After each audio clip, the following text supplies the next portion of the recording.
Hello, everybody. It is April 6th. Hi, Kelly. Hi, Keonna. Good Hello. morning. We are on this beautiful Thursday, pretty excited to have Keonna White with us from Waco ISD, where I got to work with teachers and we kind of met in the lunch line. Do you remember this? We were both getting Yeah. our lunch.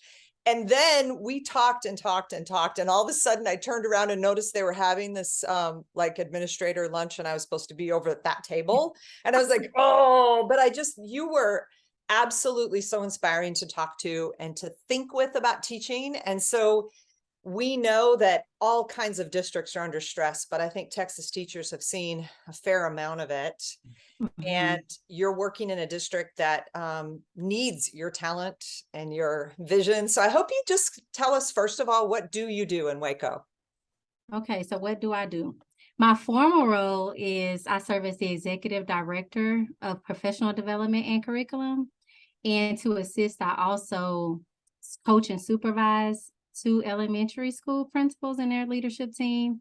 I coach and supervise the district coordinators, and I help provide professional learning for instructional specialists and teacher leader academies, aspiring school leaders, assistant principal. So just whatever's needed. So you're not very busy. Not at all. And I play hard too. So I'm always trying to work in a weekender trip or something like that. It's funny because before we came on, you mentioned that you drive an hour each way. So add in 10 Yeah. more hours to your work. Yeah. Add in 10 hours. Yeah. Yeah. Wow.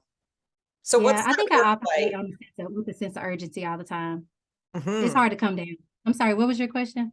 My question was, what's the work like? That was a lot of different roles that you play. So could you Mhm. just talk through, like, what are your most pressing questions and concerns right now? So the work it constantly moves, but essentially is making sure that we have a solid written curriculum, but also curriculum is more than what's written. So what's actually executed, what's taught, was actually assessed and learned.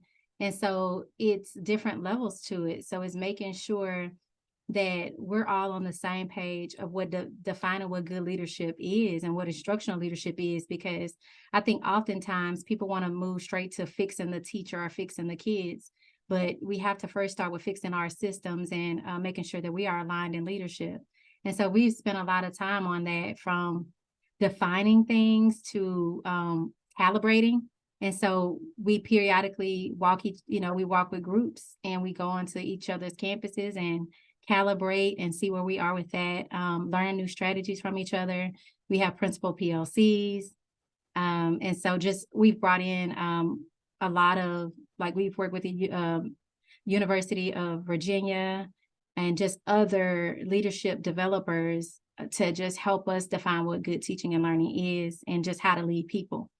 From that work, our district leaders have done some work with Holsworth, and they have defined leadership in Waco. And I think that was a really powerful move.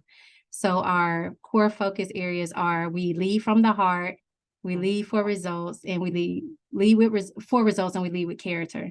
And so those are the three big categories, and there are competencies under that. And that's just changed everything. So so a lot of my work is just making sure that the professional development is there first, with the leaders, and then onboarding teacher leaders into that. But then I also support the teachers in that. So it's looking at DDI meetings, it's attending professional development. It's going to even faculty meetings or leadership meetings and seeing where the gap is in that, and helping them to see, just be an outsider, a coach, to just see how they can help improve those practices.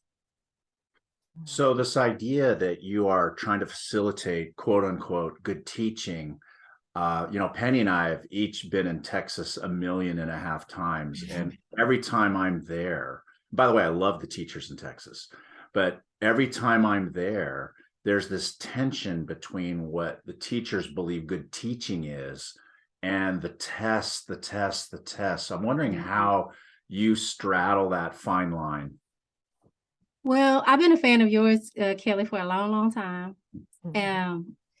Way back before even Redecide. So You don't look that old. But I've been around. So at that time when I taught, it seems like the capacity was different. The willingness to put in the time. I would say that I was just obsessed with just teaching and learning. And so now we have more and more people that are entering the profession. And I'm not saying it's good or bad, but they're not necessarily obsessed with it in the same way. And so the amount of time that you have to put in to build that expertise, to find the right materials, to read the books, to write, you don't really see that as much. And so it's very difficult to just completely say, oh, well, just let the teachers teach, because classroom after classroom after classroom, when you continue to see that it's gross misalignment with what the students are learning, or if they're on their phones and things like that, when we know the clientele of the students that we serve, and we know that it's life or death for them.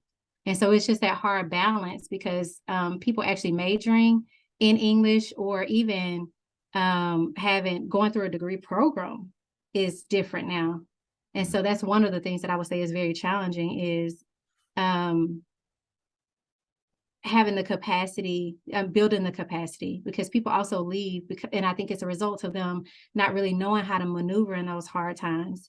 Even though more people are coaching, it's just the amount of time it takes for people to actually learn the content, learn the pedagogy, and then learn the community is a big deal. And so like in Waco, about 40% of our teachers had less than 5 years of experience, and many of them were 0-year teachers. Wow. When I first started coaching at a campus, it was 14 brand new teachers, and many of them had started a program, but they weren't certified, and they hadn't had their first class as far as in an alternative class. They just had to sign up to qualify to teach. And so that's what we're working with. And so I think it's just a large range of teacher proficiency, and it's hard to maneuver the 0-year, never been to a program, who may never even heard of Bloom's taxonomy, to someone who's been teaching for 20 years, and like just balancing all of it. Yeah, I know it's a cliche, but we've often said, you teach kids to read and write as well as they can, and they will do fine on the tests. Yes, I believe that. I believe that. Almost teach the test as a genre of its own right before the test. But if you only teach kids to read and write to that test, that is valued by the state. So I would imagine that, that's part of your work, right? Is the teachers are afraid to deviate from the very narrowly defined reading and writing that's valued on the tests. Well, we're struggling with the teachers having the confidence to know exactly where they're going, and knowing how to measure that progress toward that goal. Because I think when the teachers have the competence and the confidence, then they know that the kids will get there. They know that what they're teaching is beyond what would be expected on a test. But I think that they're still learning their way. They're still learning their way. And so it's just very challenging for them to know where they're going on, or to know where they can go.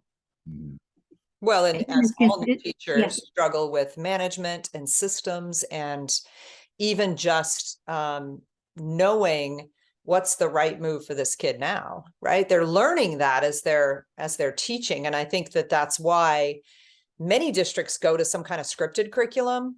I've talked to a lot of districts lately that are doing more of that because of the inexperience of the teaching staff. But I worry, because that's the opposite of really knowing your kids. I know. And I think you must be seeing that. Even coaches I work with that have never coached have to learn the role of a coach. Yeah, they do. And so I never in a million years thought that I would even partially even entertain someone being provided a curriculum.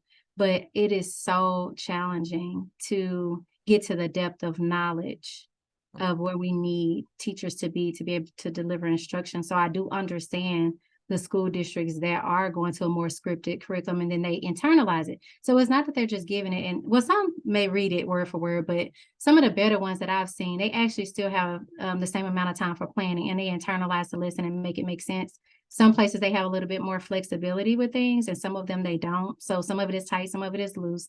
We have decided not to provide a scripted curriculum, but it is very, very challenging. I could tell you when we just to even get to align lesson targets, lesson objectives, can take a person a whole semester or even longer to understand the concept.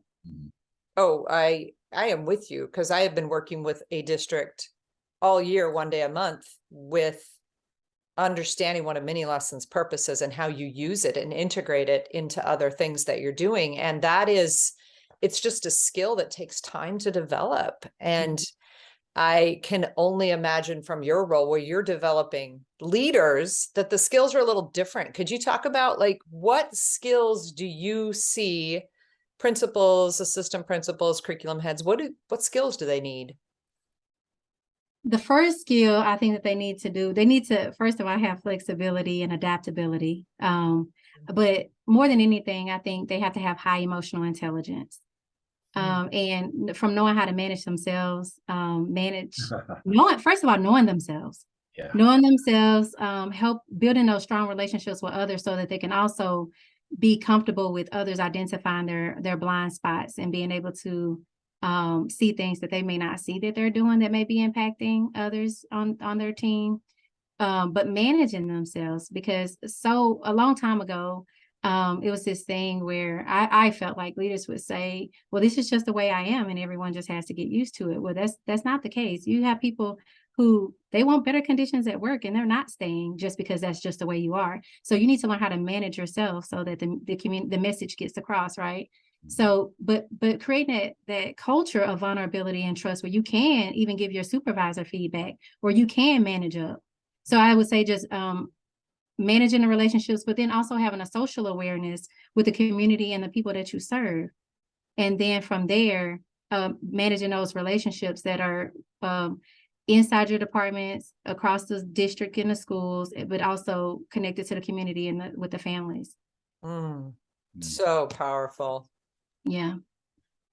I was thinking as you were talking, though, about, I think Kelly and I both experienced this at different times in our careers, that when you break out and try to do something that is different than what people say, well, it's just the way it is, and you say, I'm going to try something entirely different, you get a fair amount of pushback from your colleagues. And I think what's really surprised me in these last few years is the kind of pushback I'm seeing them give leaders. Oh my gosh. And it's a lot. It's things that I have never seen. So I was raised in rural Mississippi. So I'm thankful for those experiences, because I mean, what I did get is just respect for, like, even your elders and positions. So it's just certain things you just don't do.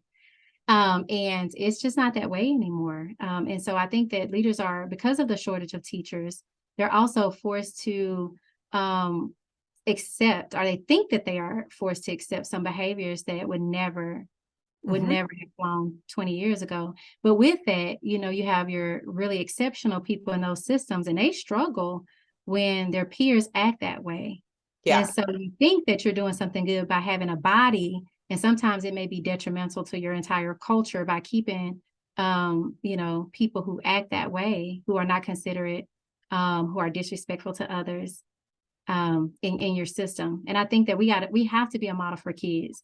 We bring that energy into the room. And I think more work and leadership needs to be done on forcing people to understand themselves and the energy that they bring into the space, and their biases and their blind spots, because you have to know yourself in order to be able to manage yourself. And it can be done through reading and writing. Yeah. It should be all reading and writing. Oh, yeah. I love that. I'm wondering, talking about reading, if you have experienced community blowback, book banning, book challenges, and if so, what's been your approach to that? We haven't had a lot of that in our community, but right down the road from us, not too far away from us, that we have, I mean, that they are experiencing it. And I just say we haven't yet. We haven't yet. Good. So what we're doing, we just try to make decisions on what's best for kids. We just that has forced us to review, some of our policies on how we make decisions and how we respond. And we use a collaborative approach when we're unsure. So we just get together and huddle on responses. But we haven't had that. We haven't had a push on that. If someone has an issue, they have an issue, and it's about their own child, and we just handle that at that level. For sure. But we haven't had anything escalate beyond that. That's so good, because when I was working with teachers there and we were talking so much about books that would have all kids representative, that would, have include voices from across the world that are necessary. And they were excited to use them. And I was hoping that would be true. I am wondering though, yesterday we talked to 2 Arab American teachers, high school teachers, 2 different states, who have experienced, they didn't call them microaggressions, they called them macroaggressions from other teachers, faculty. What's your experience with that? Well, as a teacher, I was lucky that I was hired by a strong instructional leader, and she was an instructional leader when people didn't call principals instructional leaders. And so she partnered me with a teacher who had taught 20 years at that point when I was a first year teacher. And we were completely opposite. But she actually was good for me. And I talk about her often because she did not try to dampen anything that I was trying to do, even though it was different. I may have brought in different texts. She was just say, "You're young, go do that. That sounds fun." If I try to do innovative things, but she never shut me down in doing that. And so I just shout out to Kathy Shelton for just being a great support system for me, being a great model for me. But through the work, honestly, I really found who I was through teaching 8th grade literature. And but it was only in leadership that I really when I started to become a teacher leader or an assistant principal and principal liaison, is when I started to experience the microaggressions, or I started to see them differently and pay attention. Because when I was in my own world, my room, I can control that. And so I didn't really notice that because I was doing my thing, and my kids, did perform better than the rest of the district. So no one really bothered me. Whatever I was doing was okay. But in leadership, you see it often. So everything has to get an approval, of course, and always feeling like, okay, most of us, meaning people of color, are oftentimes not in positions of power. So you're always asking for permission. You're always asking for permission. Or if there's a disagreement, it's another, like if you disagree with someone of the dominant race, right? Which is kind of questionable if, that's the dominant race, but you get another person who has to break the tie, who's another person who's very similar to them and not me. And so you often experience that all the time, or they get the final call, and I'm like, why do they get the final call? So I've experienced those kinds of things. But what I see mostly is people scared to have the hard conversations. They're scared to talk about it. So a lot of the things with the books, they may want to bring them in, but they're just not even bringing them in. Yeah. And so it's not that we're not having a problem. We're just avoiding the problem. We're avoiding having conversations about it. So I feel like in my role, I've consistently had to be the voice, and it gets exhausting to always have to be the one to speak up against the lack of representation in books, or the lack of representation in teachers or in leadership. And so that's where I find myself, is trying to bring people along. And that's why I started my own company, Ready, Collect, Lead, was because I noticed that I had to help other Black leaders even be able to qualify for the interview, because many of them had not been in teacher leader positions. So when they interviewed, they didn't interview well. I had to teach them how to ask for different assignments and duties in their current roles so that they could build their portfolios, so that they can have some data to share. And so it was little things like that, just helping to get more Black and brown principals certified, to be able to be in the positions, because people say, well, they're just not applying. But why aren't they applying? And if we have an issue with them getting a K-12 education, we're going to have an issue with them, being a top pick in leadership. Wow. So important. Yeah. So I see just the lack of, it's just people completely miss things and don't even think about it at all. It's almost like we're invisible. So that's what I notice. Even still to this day, as Dr. White, an executive director, I still feel that way sometimes, that we're just invisible.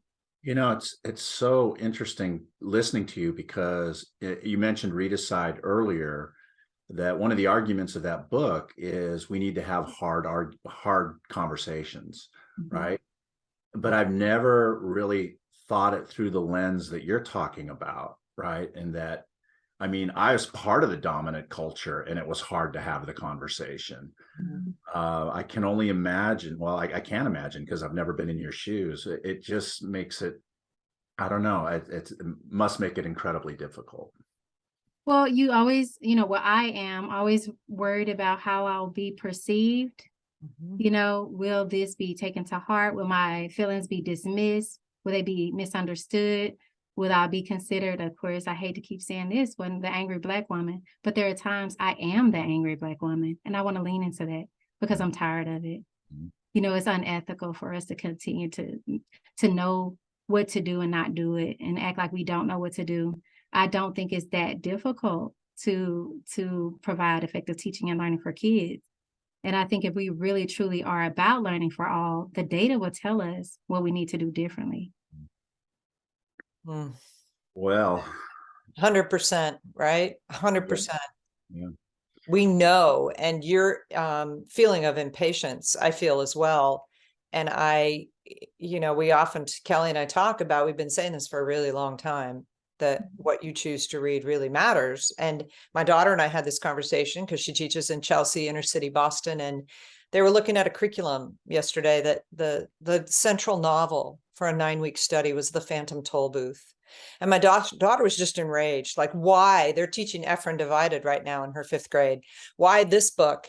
And I said, because probably they've got the copyright and they'll make more money if they use that book than if they try to represent the kids that you're teaching. And that is so frustrating. Mhm. I do remember a situation when I did have a group of gifted and talented kids, and I did have a parent complaint because that time I introduced a lot of just different types of experiences from people who are intellectually disabled to physically disabled to just, I changed the major characters to being more people of color to see a different perspective. And the parent didn't directly say what they had a problem with. They said other things. Yeah, coding. They made it about other things. Yeah. Yeah. So I was called in about that, but I stood my ground because I was like, I'm still teaching about major and minor characters. I'm still teaching the standards. Do we Absolutely. have anything written that I cannot select my text? And we didn't. So it was no way, nothing could be done about that. So before we wrap up, maybe we could just pivot and ask you, what have you been reading lately? So I read self-help books, and I've read self-help books my whole life. It was only when I was teaching that I would really explore fiction and things like that. Or I'll bring them in as a text to get us started or a connector or something like that. But I mostly read informational type books, or I read about other people's experiences. But right now I am reading Getting to Zero, and it's just about it's about managing conflict in high stakes relationships. Mm. But I realized that I had to unpack my story. The reason why I think I read so many self-help books is because when I got into this space of teaching, I thought something was wrong with me. Mm. And so I was trying to fix myself Mm. and it's still a little, or prove myself. And then now I realize I'm okay. I'm okay. I'm all right. And what has gotten me here is not even the parts that I learned in school. Is my home experiences that have gotten me here to where I am. So but I think that that's the rationale behind a lot of my reading choices, was the insecurities that I had and the imposter syndrome that I had. And so when I originally talked to you, Penny, reading and writing can help you heal, because I've learned a lot about myself, trying to unpack how did I make it when other kids don't, or Yeah. other people don't. And so I tried to figure out what was the best way to empower the students that I was teaching and connect with them. And that's how I learned about myself and how to manage my relationships and how to connect. It was through the literature. I can see why you put such a premium on emotional intelligence with Yeah. leaders, because Yeah. you've learned how critically important that is. And I mean, you are more than all right. You are so inspiring. Wow. That day I was talking to you, I was like, whoa, she, can run anything. And Well, I want the kids to learn how to leverage their stories. yeah, That's what I want. I want the students to learn that their stories are important and they matter, and they are the only ones that could tell it, but they need to learn how to leverage it.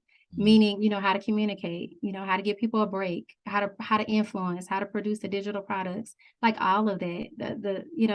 And many kids just don't get those opportunities because people think that they can't. yeah. Oh, Yeah, that they don't have the capacity to. I love that you started your own business to support getting more teachers into the profession that have your perspective or that have the experience and the drive and the wisdom, but they just can't put the package together. What a brilliant idea. Yeah. I love that. Yeah. Yeah. We We have to will highlight link the lived that. experiences. Yeah, we need to do more with highlighting lived experiences, because Mhm. I've heard some people say, well, I hired some Black teachers and they didn't do any better. And I said, well, it's not about hiring someone that's a Black teacher that's going to make them do better. You have to hire someone that's effective, but they have the lived experiences, because you never have to give me a pep talk on how to have high expectations for a kid who lived in the projects, because I lived in the projects. I got food stamps before. I know what we can do. So the whole year and a half that you got to give a pep talk, you don't have to give me a pep talk. I'm ready to go. Yeah, So let's go. Love when that. when we started today, I had never met you before. You had met Penny, and I said, "So tell me about Keonna." And she said, "Just wait, you'll see." I did. I say you're gonna be knocked out. She's I like, waited, and now I see. And so I just want to thank you so much for giving up a little bit of your morning. Still morning in Texas, right? Yeah, it's still morning for a bit. I just want to say what a pleasure it was to hear you and to meet you today. Thank you so much. I really appreciate the opportunity. yeah, we're gonna Can I get a picture of you guys? absolutely. Screenshot. So with that, as Keonna is taking her photo, we'll be back tomorrow, right, Penny? Yes, indeed, we are. We're back here tomorrow. All But righty. we will link the information about your leadership group that you run on our Padlet. And Yeah. I can't wait to put this out in the world. Thank you so much for your time. Thank you so much too for the opportunity, and y'all just continue to keep inspiring us, and we'll continue to do the same. Oh, thank Thank you, you. Dr. Have a great White. rest of your day. Thank right. you. Be well. Appreciate it.